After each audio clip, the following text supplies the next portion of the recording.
நீங்கள் ஐயனாருக்கு ஒரு குறிப்பிட்ட இடத்துல போகும்போது தான் அவர் அசைவமாக இருப்பதை தவிர்த்து ஆல்மோஸ்ட் சாஸ்தாவுடைய அனைத்து விஷயங்களுமே 90% 99% சைவம் தான். சுவாமி, இப்போது ஐயப்ப சுவாமி வழிபாட்டில் நீங்கள் சொன்னீங்க, இருமுடியோட தத்துவத்தை சொன்னீங்க, தத்துவமசை தத்துவத்தை சொன்னீங்க.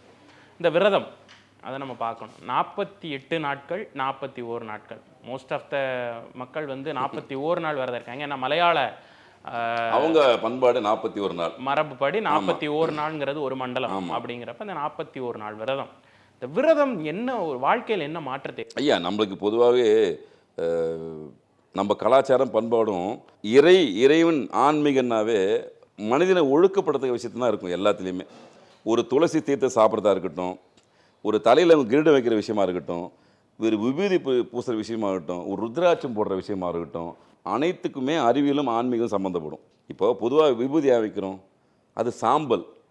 இன்று இருப்பார் நாளை இல்லை, இந்த பூலியில் முடிசாண்ட மன்னர் முடிவில் பிடி சாம்பல் ஆவார். நாளைக்கு நம்ம இருக்க மாட்டோம்ன்ற தத்துவம் தான் டெய்லி விபூதி வைக்கிறது.